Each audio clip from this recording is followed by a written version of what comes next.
Bonjour, ici Sébastien pour Cinémaniacs et aujourd'hui, je vais vous parler du jeu des Escapistes 2. C'est offert sur PC, PS4 et Xbox One depuis l'été dernier, mais de mon côté, c'est sur la Nintendo Switch que je l'ai testé. Il est disponible sur cette dernière depuis le 11 janvier 2018.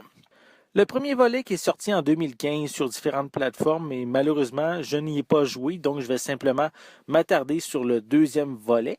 Donc ici, le but est assez simple. On incarne un prisonnier qui a pour mission de s'évader de plusieurs prisons. L'aventure débute via un tutoriel de quelques minutes afin de bien comprendre les règles du jeu. Au début, ça ne semble pas être une mince affaire puisqu'il y a plusieurs éléments à prendre en considération tout en respectant les règles de l'établissement carcéral, car notre évasion doit se faire secrètement. En fait, c'est souhaité pour augmenter nos chances de réussite.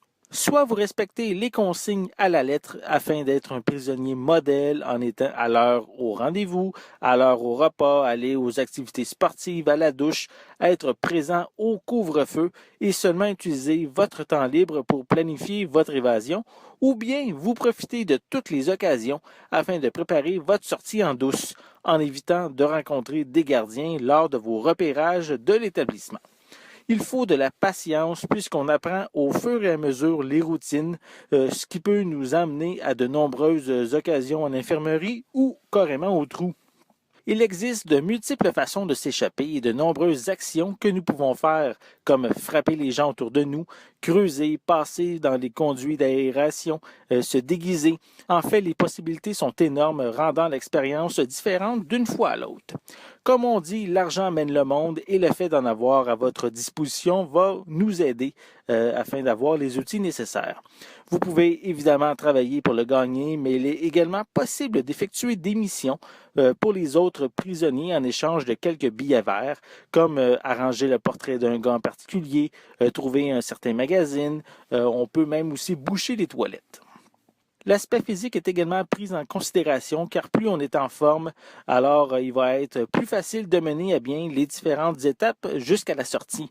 Donc, faire du sport va nous rendre plus forts, plus endurants et plus rapides, mais il faut aussi penser à faire de la lecture parce que ça va nous permettre d'élargir nos connaissances, permettant de construire des objets utiles en trouvant différents objets qu'on peut assembler par la suite.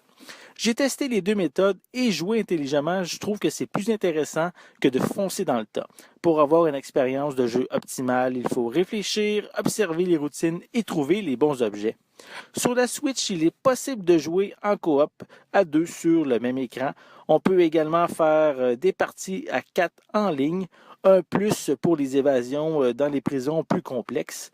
On a également un autre mode multi qui propose de se défier afin d'être celui qui va s'échapper le plus vite. J'ai remarqué que sur les autres plateformes, il y a un éditeur de niveau qui malheureusement n'est pas disponible sur la Switch. C'est dommage car il aurait permis une plus grande rejouabilité.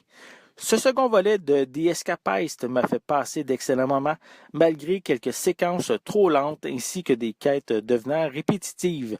On retrouve une dizaine de prisons à explorer, tous variés, passant d'une prison classique à une sur un train ou à une autre qui est dans un avion. Chacune d'elles ont été conçues soigneusement avec des graphismes en rétro 8 bits qui sont très attrayants et agréables. Encore dommage que le mode éditeur de niveau ne soit pas sur la Nintendo Switch. Je vais donner la note de 7.5 sur 10 à The Escapist 2. C'était Sébastien. Merci et amusez-vous bien.